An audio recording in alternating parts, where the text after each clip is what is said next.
Professor Morrison, welcome to Constituting America's Constitutional Chats. We're so excited to have you today. We're going to ask you to say a few words on our opening topic, which is the Second Continental Congress, and then we'll go to questions. Well, Kathy, thank you very much. And Janine and staff, I've known about your institution for years from a distance through our good friend, Tony Williams. And I'm very, very gratified to be able to join you in person today. So although I think I did say I have a good face for radio.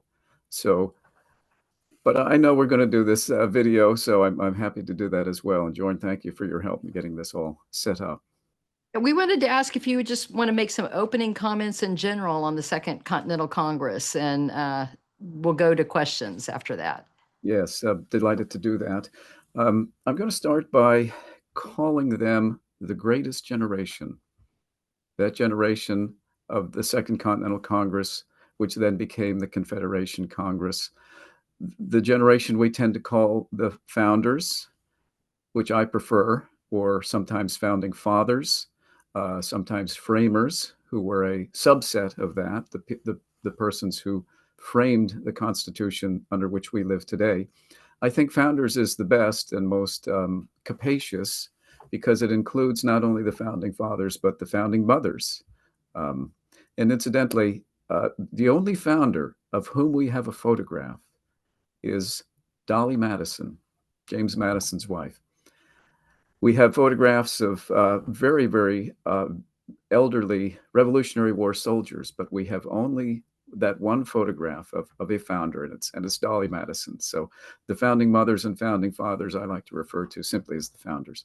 But that Second Continental Congress in particular, which was convened in May of 1775, and which sat more or less continuously through the entire Revolutionary War and beyond, in my own view, is the greatest generation of Americans. And I don't mean any disrespect to the World War II generation, to whom we generally refer as the greatest generation, especially since Tom Brokaw's book of that title, the journalist Tom Brokaw's book.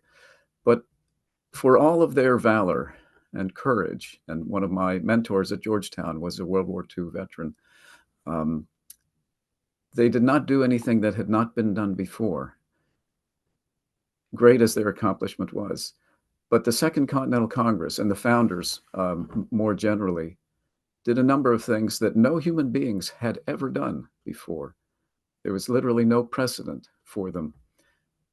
To take just the first example, they were the first, that Second Continental Congress, the first to successfully, the first group of colonies to successfully break away from an empire. In the history of the world, no one had ever done that before. And then, subsequently, to lay the foundation for the first democratic government post-colonies. So the United States comes in, I'm afraid, for a great deal of criticism for being a colonial nation, right? Colonizer or imperial, when in fact we are the first post-colonial nation. It was we who set the pattern for colonies breaking away from what we consider to be a tyrannical empire.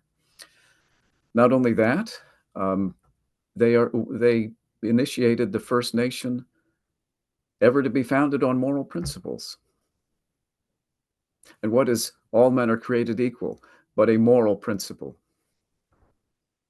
The first, they presided over the first written constitution. Now, this is my own view, and the doctors disagree about that, but my own view is that our first national constitution, the Articles of Confederation, which were drafted while the Second Continental Congress, by the Second Continental Congress, is the first written national constitution in the history of the world. I'll say that again because it bears repeating. It is the first written constitution, or if you want to quibble and say, well, the Articles of Confederation were not a genuine constitution, not a genuine government. Certainly, the Constitution of 1787 was, and is still, It's the first written national constitution in the history of the world. So those two things alone, ought to give luster to the Second Continental Congress, and founding a nation based on moral principles, becoming the first nation formally to separate church from state. These are tremendous accomplishments, all of them unprecedented. And then if we lower the lens a little bit, in the midst of that Revolutionary War against the most extensive empire in the history of the world, the British Empire in 1776 was more extensive than any empire in history. In terms of territory, it covered the globe. In fact, they had a saying, the sun never set on the British Empire, by which they didn't mean that it didn't have a sunset provision or that it would last forever, but what they meant was, as the earth makes its revolution each 24-hour period, the sun was always shining on some part of the globe that was controlled by the British Empire. And we fought those people, and we had no army to speak of. We had no navy to speak of when the British had the greatest navy in world history. And they pulled it off successfully with a great deal of help from our French allies, of course. But these are all things that had literally unprecedented, which makes, in my own view, the Second Continental Congress and the founders more broadly our greatest generation. No disrespect to the World War II generation. So what in specifics, what did the Second Continental Congress do? Well, they convened in the wake of the beginning of hostilities. The battles of Lexington and Concord, fought on April 19th, 1775. And incidentally, I would encourage any of our viewers or listeners, if you ever find yourself in Boston in April, you should go to the reenactment. It's very stirring and moving. I did it one year when I was in graduate school there, and it's just chilling to arrive before dawn in the cold and to hear the tattoo of drums and see it reenacted as it is every year. But that Congress convened in the wake of the battles of Lexington and Concord, which were the start of the Revolutionary War. And they wrote a declaration, not the Declaration of Independence. That comes a year later. But in July, almost to the day, a year earlier, July of 1775, they wrote a declaration of the causes and necessity of taking up arms, which prefigured the Declaration of Independence. And indeed, the subcommittee that first drafted that declaration was composed of 7 members. Principal among them were Thomas Jefferson and Benjamin Franklin and Robert Livingston of New York. And those of our viewers who know their constitutional history or know their revolutionary history will recognize those 3 names as being on the 5-member subcommittee who in July of 1776 produced what we call the Declaration of Independence. So Jefferson, Benjamin Franklin, Robert Livingston, and then 2 others, John Adams and Roger Sherman of Connecticut, formed that subcommittee that produced the Declaration of Independence. But the Declaration of the causes for taking up arms was a foreshadowing of the Declaration of Independence, and a very important document in its own right. So, as I say, just to sum up, the greatest generation for those and other reasons as well, in my view. Well, thank you. Those are fascinating opening comments, and I know we're excited to get further into the topic. And I love your list of firsts. I think so often we forget that our country is the exception. We say that we're an exceptional country, but we are also the exception. And so thank you for reminding us of all those firsts. Janine, I'm going to turn it over to you. Thank you. That was a informative and inspirational opening. Thank you very much. Is it Professor Morrison? How would you like to be addressed? I'll settle for that. Dr. Morrison? Settle for that. Whatever you choose to call me, Janine. Oh, dear. It's fine. Okay. Well, Jeff would thank work you. too. Say that again. I said Jeff would work too. Oh, Just as okay. well. Well, you're so distinguished. It's wonderful to have you on the show. Thank you very much. And I'm intrigued with the first declaration. I kind of consider myself a revolutionary constitutional buff, but I didn't know about that one. Where can we, those of us that are listening, where can we actually find that and read that? Does it exist anywhere? Oh, it certainly does. And I'm an old-fashioned guy, so I like books, but you can find it easily online through the Library of Congress website, um, any number of sites. Just putting that into your search bar will turn it up, a PDF of it. And it's Janine, it's a fascinating document because it, as I say, it's kind of a declaration of, it's sort of the what would we call it? Well, the Declaration of Independence is sort of the Declaration of Causes and Necessity 2.0. More involved, I think, more beautifully written. But that first declaration of July 1775 is very similar. The structure is similar. Much of the language is similar. It begins with sort of more principial statements at the beginning of truths, and then the lens is lowered to a kind of a lawyer's bill of indictment against more generally the British Empire. The Declaration of Independence is more specific to the king, isn't it? In fact, it's entirely specific to him. There's only one reference in the Declaration of Independence to the Parliament, and it's veiled. It's just he, the king, has combined with others. But so there's that sort of a shortened version of the Bill of Indictment, the kind of lawyer's brief that Jefferson was so good at writing. There are references to the deity throughout, which are reproduced, slightly varied in the Declaration of Independence, but references to God as the creator, the supreme judge of the world, references to divine providence, all of which show up in the Declaration of Independence, and which, by the way, had to be added by the Second Continental Congress to Jefferson's original draft, which had first one and only one explicit reference to the deity, and then a second one was added at the beginning in the second sentence to the creator.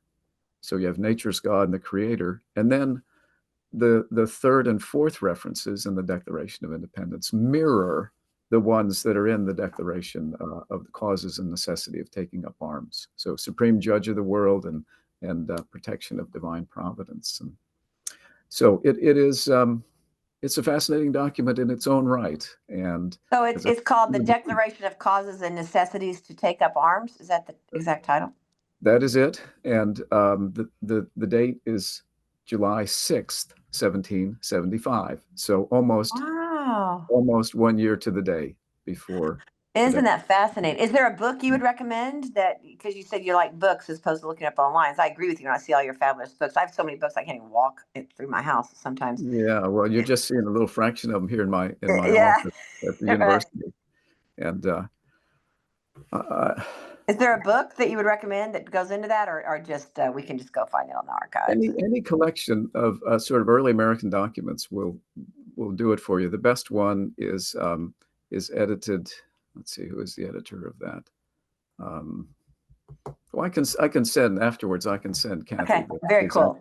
Stuff. Well, it'd be fun to talk a little bit about. I mean, gosh, we may need to do part 2 here, because I mean, the Second Continental Congress was in existence for how many years? Well, that's a tricky question.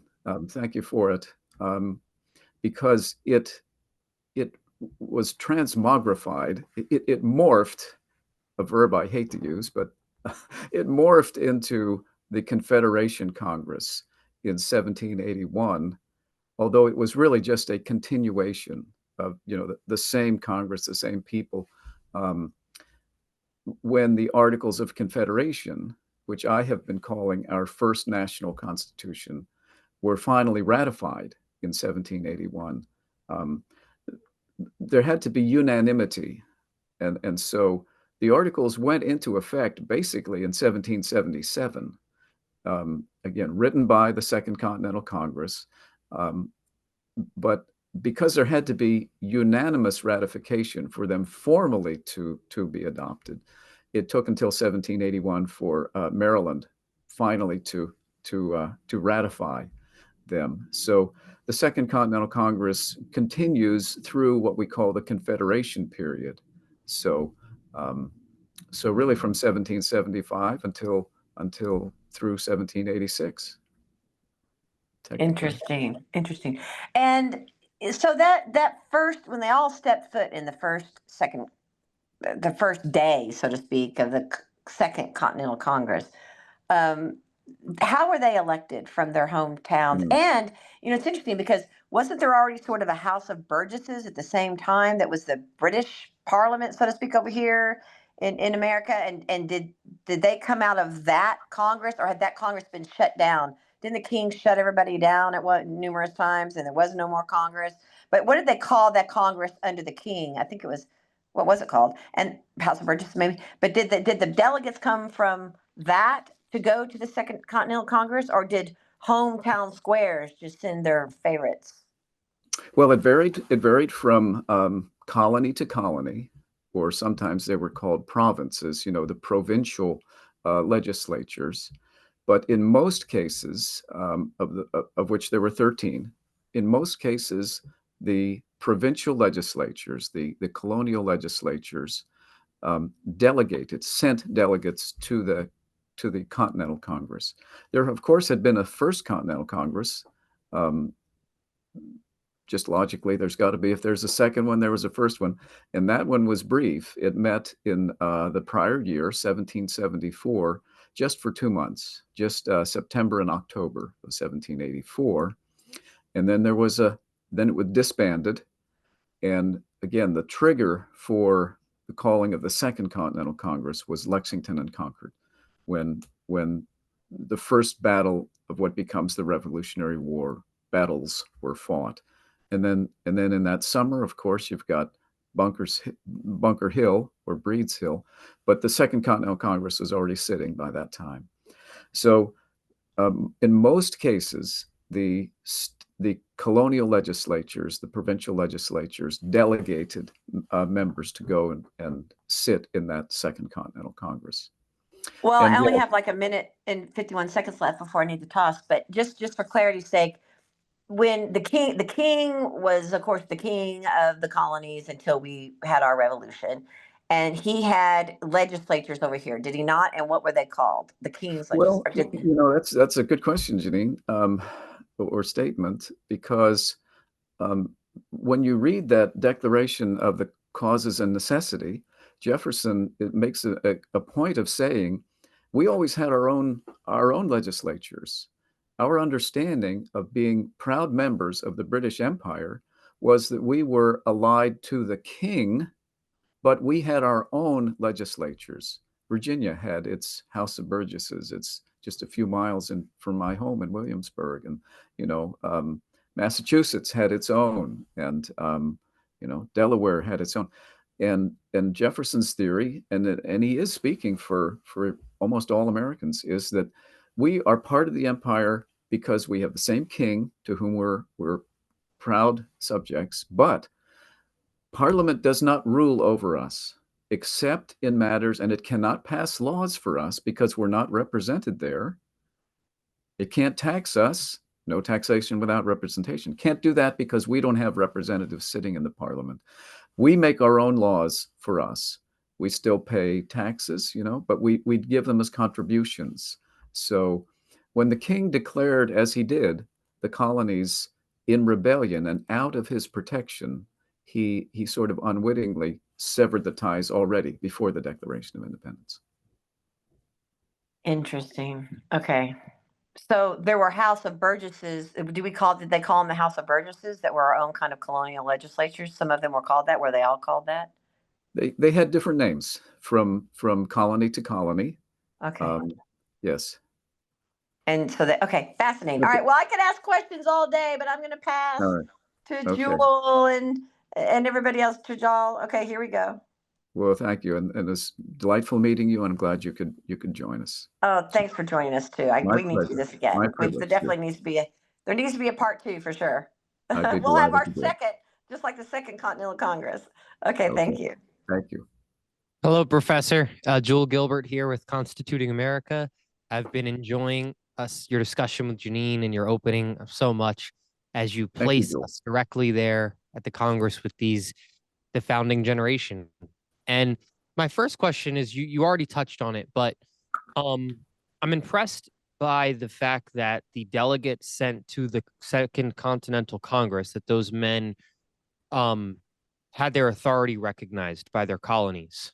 And I don't know why that stuck out to me just now, but when you're having a revolution and when you're going against the British Empire, the greatest empire on the face of the earth at the time, there's certainly a lot of confusion and infighting and disorganization in colonies. Why do you think that those delegates retained their authority as they sought to break off and establish their actual own government, that they didn't really have unless they did, and I just don't know it, have their authority challenged? Yeah, that's a good question. Thank you. And you're absolutely right, Jewel, about the chaos that descended on the colonies as soon as independence was declared. And in fact, the Continental Congress, immediately after the promulgation of the Declaration of Independence, writes to each governor of each of the then 13 states. They had been colonies on July 5th, they're states, self-proclaimed states. And they say, in essence, we just declared, unitedly, we just declared independence from Great Britain. And a world of trouble is about to descend on us. And they're not going to let us go without a fight.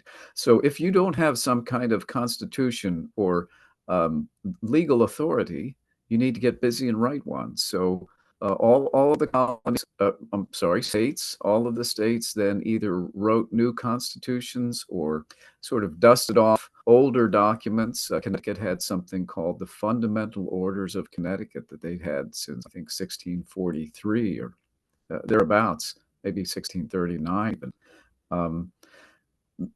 Here in Virginia, we wrote a new constitution, and we wrote the Bill of Rights first.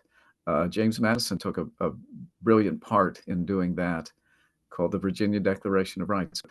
To answer your question, though, Jewel, I think they retained their authority and their respect because they were either delegated by the state legislatures, then the colonial legislatures, or in a few cases, I didn't get to mention this to Janine, in a few cases there were special elections held.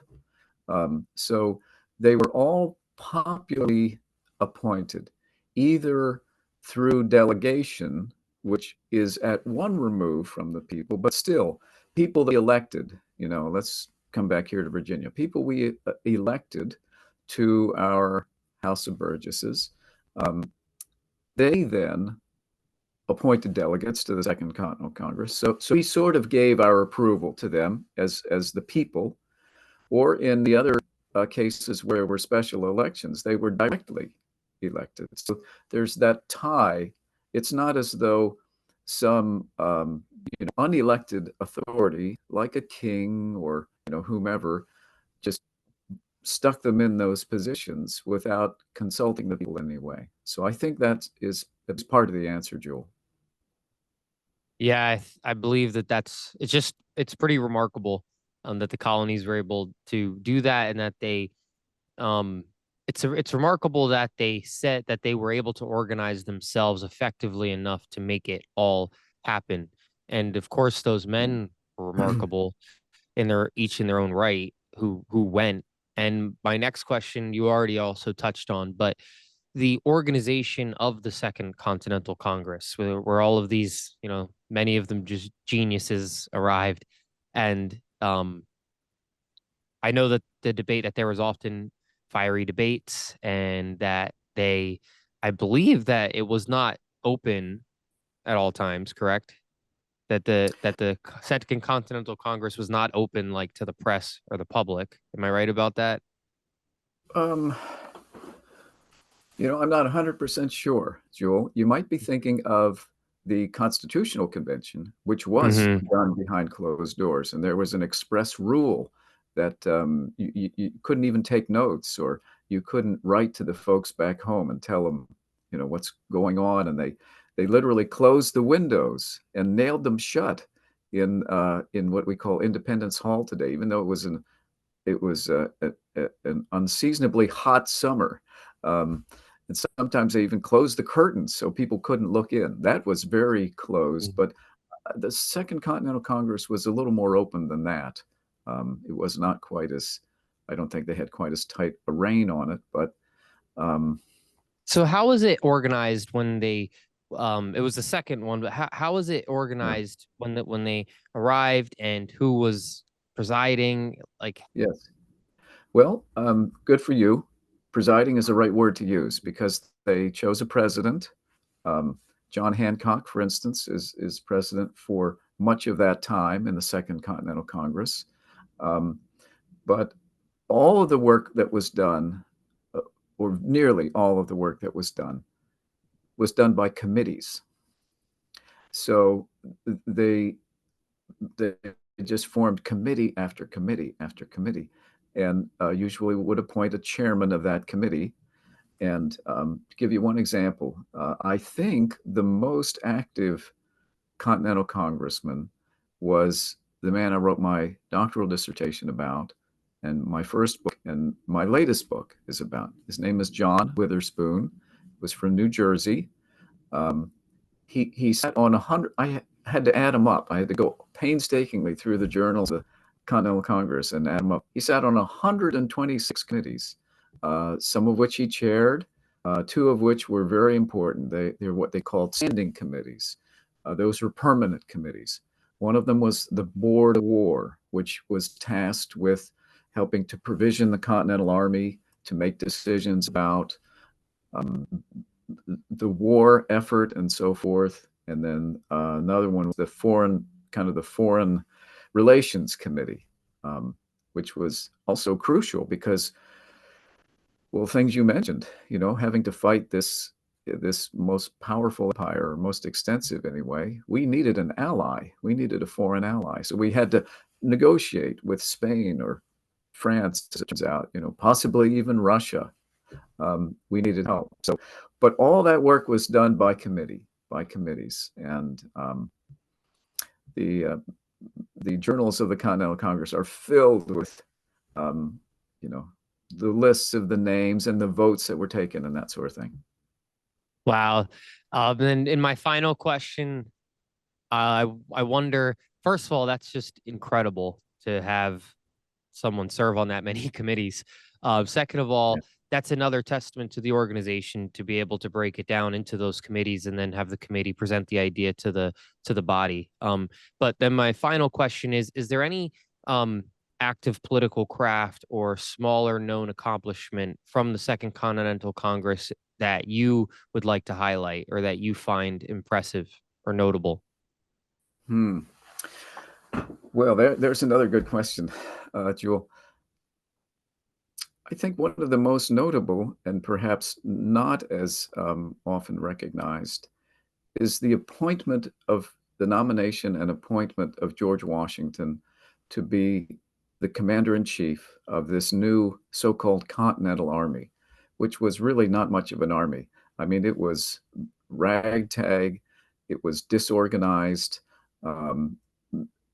They were just essentially the state militias, and they had varying terms of service, and they're always, their enlistments are running out, and they had to then form a Continental Army, a Continental Line Army, a permanent arm.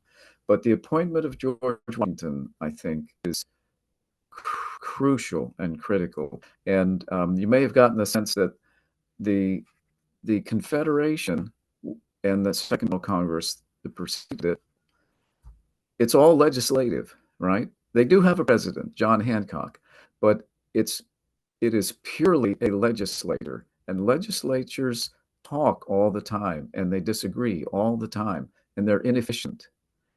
And George Washington was endlessly bedeviled by how inefficient sometimes the Congress was.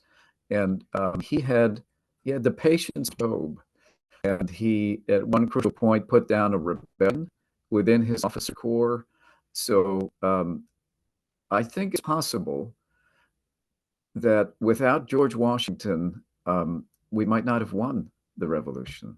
We might still be part, or maybe we'd be like Canada, sort of a loosely allied to Great Britain in some sense, but we would not have become the nation that we subsequently became after independence, I think, were not for George Washington. And they called him then and now the indispensable man, which I think is true. So I think, Jewel, that decision may be one of the most important they ever made. Thank you so much, Professor. You made history come alive for us there, and I'll pass it on. My pleasure. Thanks. Trajal, do you have some questions? Yeah, hey, so I really truly appreciate your remarks on the Second Continental Congress and completely agree that its members truly represented America's greatest generation, right? Because they, like you said, they achieved things that no one else had ever done before. Like the United States truly was the first nation to break away from that incredible imperial power that Great Britain was, and to be also founded on that set of moral and philosophical principles rather than just mere conquest or monarchy. So for my first question, I want to start all the way at the beginning. So I know that your academic background spans some of the most prestigious institutions from Georgetown to Princeton, and you've dedicated a lot of your career to exploring America's founding era. So what first drew you personally to the study of the Revolutionary period and the ideals of the founders? Yeah, thank you. It's not about me, but I appreciate the question, so I'll do my best to answer it. But it does give me the opportunity to recognize some great teachers that I had. But it's almost all, Trajal, it's almost all related to people in my life. I come from, on both sides of my family, very, very old families, that is, who've been in North America for a long time. My father's family goes back to 1620 in Plymouth, Massachusetts. My mother's family is a very old Maryland family from before the Revolution. And we have revolutionary veterans on both sides, Civil War veterans. So I grew up in a family that was aware of its own history, and we were taught to appreciate that. And then when I was 6 years old, my Northwest cousins, so all of my father's family had by that time moved to the Northwest, where they still live to this day. And so my cousins came east and they stayed with us 1967. And my father organized a trip to Gettysburg, and it changed my life. Even as a little boy, I was struck with the beauty and the horror of that war, and above all of it, the towering figure of Abraham Lincoln. So when we got back home in the fall that year, I read every book in the school library on Abraham Lincoln, on the Civil War. And then I began to go back in history more to the founding period. And then as I went to what we called then junior high school, I had a really wonderful social studies teacher, a man named Mr. Rowe, R-O-W-E, whom I remember to this day, a man of dignity who made kind of American history and civics and everything come alive for me.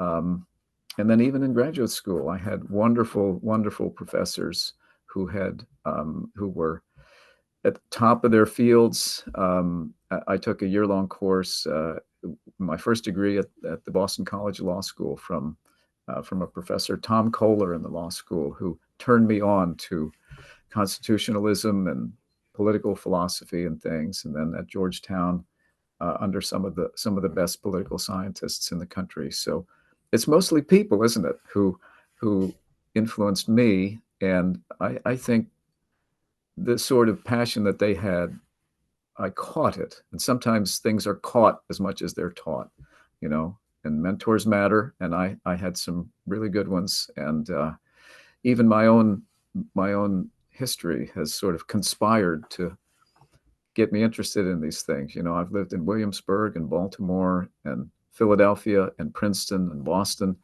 And that's just kind of chasing the American founders up the Eastern Seaboard. But I'd say the most important thing, Trajal, has been people in my life. Yeah. Yeah, that's incredible, Dr. Morrison, how your lifelong passion has just came from all these different origins. So, for my next question, I want to reference one of your own publications. So, George Washington's role in the Constitutional Convention is pretty well known, but I've always wondered about his role in that Second Continental Congress. So, in your publication, The Political Philosophy of George Washington, you've described Washington as having like a curiosity, an autodidactic streak, and an excellent memory. So how do you think those specific traits shape the way that he approached the Congress and his overall role in it? Yes. Well, thanks for alluding to that book, which I think is my best book and my worst book at the same time, because I really labored over the prose of it, you know, and it took me 5 years to write that book, and um, so I think the writing is pretty good. But I made some historical mistakes. I think they're little ones, but if I ever get a chance to do a second edition, I'm gonna that's the first thing I'm going to do is clean those things up. But you're right. Washington was an autodidact. That means he's a self-learner and self-teacher. Um, he had a fantastic memory. But I think the one thing that really served him the best during his interactions with the Second Continental Congress, because he didn't sit in it for very long. He was a delegate from Virginia, but they sent him up to Boston in 1775. It was John Adams who nominated him to be the commander in chief. So he didn't spend much time sitting in the Congress himself. He didn't even sign the Declaration of Independence, for example, because he was gone by that time. But I think more than anything was his patience, because I alluded to this earlier. Um, the Second Continental Congress, for all of its virtues, was inefficient. They sometimes didn't fulfill promises they had made in terms of pay to the officer corps and things. And Washington actually had to put down a rebellion called the Newburgh Conspiracy in Newburgh, New York, through a brilliant speech and moral shaming of his officers. But the thing that characterized his relations with the Second Continental Congress were two, I think, primarily. The first is patience. You know, he would ask for things and they would promise and they would never deliver. You know, we're out of shoe leather. We don't have enough food to eat. We don't have gunpowder. Please help us. And they would always promise and seldom deliver. So, but this is related to the second thing, and that is his unfailing deference. So patience and deference to the Continental Congress. He set the pattern for the subordination of the American military to the civil government. And at a time when his officers were urging him to take control by force of the government, or to make himself a king, or to be, a kind of a Caesar, the Congress had actually voted him semi-dictatorial powers twice during the Revolutionary War. And he, on the whole, was very restrained in using them. And so his patience and his deference, he refused to let people push him into trying to usurp the authority of the Second Continental Congress, even though they were inefficient at times, even though they didn't fulfill their promises. That is it was a great accomplishment and example. And I come back to what I said earlier. He's the indispensable man. Without him, I don't know that the revolution would have been won, actually. Well, wow, that just provides me a totally new perspective on our first president. So for my last question, I wanted to end it off in a fun kind of way. So I've always wondered what it would be like to have a conversation with one of our founders or framers. So I wanted to ask you if you could somehow invite one delegate from the Second Continental Congress onto this podcast, who do you think would be the most interesting to interview, and what would you ask them? Yeah, well, there's a great question. I mean, that's historians, we all kind of fantasize, if we could go back in time, what event would we want to see, or to take your version of it, if we could resuscitate someone, from the past and talk to them today, who would it be? So I'm going to cheat a little bit, Trajal. I'm going to answer your question, but I'm going to give you two and not just one. Okay. Yeah. And they're both Johns from the Second Continental Congress. And the first one I've already mentioned, John Witherspoon. He's literally unique among the founders as a whole and in the Second Continental Congress. He's the only clergyman to sign the Declaration of Independence and the Articles of Confederation and to ratify the Constitution. He's literally unique. There's nobody else like him. And he creates, at Princeton University, where he was the president, he creates the most impressive leadership generation in American history. James Madison stays an extra year to be his privately tutored grad student. Aaron Burr. So you get a president, a vice president, 3 members of the Supreme Court, scores of U.S. senators and congressmen and members of the Constitutional Convention, state officers, federal judges. It's unbelievable what he does. So he would be one pick. But my second one, I don't think he would be especially, use the word interesting. The most interesting one is the second John, and that would be John Adams, I think, because Adams was loquacious, and he was bombastic, and he was passionate, and he would be a great interview. If you could bring him back to life somehow and put him on this, he would be terrific. And he was snarky, and he was brilliant and eccentric. And of course, he helped to write that Declaration of Independence. He nominated Washington to be the commander-in-chief. There was no, I think, more ardent patriot than John Adams. So he'd be the most interesting, I think, of those two Johns. Yeah, if I find a way to resuscitate either one of them, I'll let you know. Yeah. Well, thank you, Trajal. Great questions. And thank you, Jewel and Janine and Professor Morrison. This has been so great so far. I just have to jump in and say, I would say John Adams too. He would be absolutely my favorite. I'm a huge John Adams fan. He's completely underestimated. So Yep. it would be fun to have John Adams and George Washington and watch George Washington just lean back. Oh, it would be. I mean, especially because Adams had a private nickname for George Washington. They never called him to his face. He called him Old Muttonhead.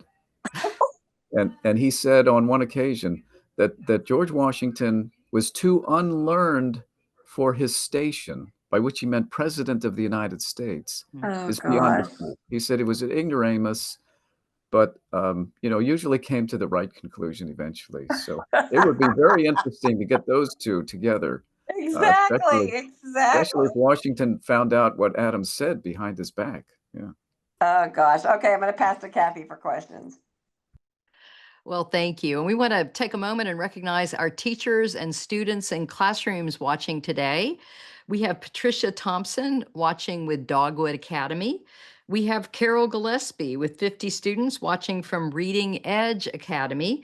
We have Laura Laughinghouse watching with students from For His Glory Academy. And we have retired teachers Peggy and Paul Forster, who were English and math teachers. And Peggy and Paul, thank you. Y'all are regular listeners, and we always love having all of our teachers and students on, both current and retired. We also want to thank our listeners on Las Vegas's KKVV 1060 AM on the radio dial. KKVV airs Constituting America's Constitutional Chats podcasts live on Thursdays at 6 p.m. Pacific. So thank you to everyone listening in Las Vegas. So, Dr. Morrison, we've got quite a few audience questions. We'll start with Rick Mayberry, who just has a couple of comments. Rick says, Dr. Morrison is terrific, poignant and valuable insights that should be part of every student's education in both grade school and university. Thank you. And Rick goes on to say, Dr. Morrison boils down key events to their most seminal meaning and impact to the evolving nation and who we have become now. Please do a second session. Great questions from the panel again. So thank you, Rick, for those, and we'll definitely have to consider that. And then Mariah and Elizabeth Laughinghouse ask if you could talk a little bit more about what the Articles of Confederation actually said. Sure. Well, they, as I say, in my own view, were our first constitution, but they look very different from our second constitution, the one that we still under whose terms we still live today. They were notable because they did not have a separate and coordinate judiciary the way that our present constitution does. They did not really have an executive to speak of. They're just a Congress. I say just a Congress. I think you can make the case that even our second constitution, our present one, was Congress heavy. You know, the first article of the Constitution of 1787 is the lengthiest, and it gives very broad powers to the Congress. Second article having to do with the presidency, the executive branch, a little shorter, still, you know, a very vigorous powers there, at least inherent. And then we get down to the third article on the judiciary, very brief, and the framers thought that was the quote least dangerous branch, and needed the fewest checks and balances because of that. But by contrast, the Articles of Confederation create a league, sort of a league between semi, and I've stressed the word semi-sovereign states now. However, if you look at the language of the Declaration of Independence, at the end it says, resolve that these colonies are and right ought to be free and independent states, that they are absolved of all allegiance to the British Crown, and that they may do things that free and independent states may do. And then they list them. They can contract alliances. They can make treaties. They can do all sorts of things like that. And then the Articles of Confederation come along immediately following independence. One of the very first things the Second Continental Congress does following the Declaration of Independence is to create a committee to write some kind of constitution, some sort of articles to bind states together so that, as John Witherspoon said, we don't devolve into a civil war while we're fighting Great Britain. We can't be fighting ourselves. So it created a league of states, semi-sovereign states, but immediately the Articles of Confederation require each individual state to give up those very powers that are mentioned, that are listed at the end of the Declaration of Independence. So Maryland had to sign away its right to make treaties with foreign nations and to contract alliances and so on and so forth, as every state did then. Eventually, again, Maryland is the last one to ratify in 1781, but it goes into effect, the Articles, in 1777. So it creates a Congress, which was really just the Second Continental Congress continued. It just changes the name from the Second Continental Congress to the Confederation Congress. But so it creates a Congress. There's really not an executive. There's really not a judiciary. That Congress can make requisitions of the states. That's a fancy word that means requests for money. But one of its defects was that it could not tax per se. So the Congress would write to Rhode Island, you know, will you please send us some money? This war is expensive that we're fighting. We need money. They could not compel them. They could not they didn't have the power to tax the states, much less individuals in the states. So I think the best way to see it is as a weak constitution that leagued together semi-sovereign states, um, who the states that is, but who gave up those powers and authorities that are listed in the Declaration of Independence, treaty making, and so forth. So there is a government. It is called the United States of America. It's no longer the United Colonies, the United States, but weak, a league of semi-independent states, I think, semi-sovereign. Well, thank you for that. And thank you to the Laughing Houses for the question. That was a great question. And following on that, Tracy asks, how did the Congress fund the war effort without the power to levy taxes? You talked a little bit about that when you were talking just now about the Articles of Confederation, but did the Second Continental Congress before the Articles of Confederation, is that how they funded the war as well? They wrote to various colonies for money, or how did that work? Well, they did, and some of them ponied up money voluntarily. But the big solution, and it turns out to be an unsustainable solution, is that they printed money. Mm. Our government does the same thing nowadays, doesn't it? Mm-hmm. Sometimes. And so they created what they called continentals. I have one from 1776. I bought at auction. And it's paper money. So it's not backed by um, a gold reserve or anything like that. It's paper money. And my favorite delegate, John Witherspoon, wrote a long series of pieces, including one a little bit later, an essay on money. But he was always railing against paper money. He says it's inflationary. It's not sound fiscal policy. We should not be printing money like crazy like this without, a kind of standard on which it's based. But they were straightened. What else could they do? They couldn't compel taxes from the individual states or individual citizens, and they had to do something. So they borrow money in effect, and each incurs tremendous debt during the revolution. And as the viewers probably know, it's the genius of Alexander Hamilton, some years later as first Secretary of the Treasury, to assume the individual debts of the states post-revolution, post-Confederation, and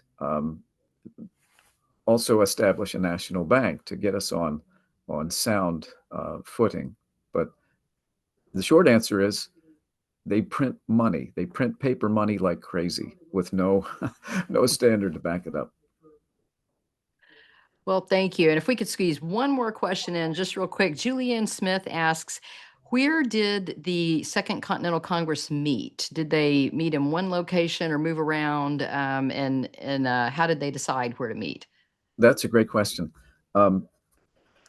They met in several places, and they got chased around by the British Army a lot. They started in Philadelphia, but they had to move. They met for a time in Annapolis, Maryland. I believe they met in Baltimore, Maryland. They were chased up to Princeton. They met in the town of Princeton. And they sat, I think, in Nassau Hall, which was the main building on the Princeton campus. And then there's a Battle of Princeton, right? In 1777, I guess, early 1777, and there's still a cannonball, British cannonball. You can see where it hit the facade of Nassau Hall there. So they move around quite a bit, and mostly it's necessity.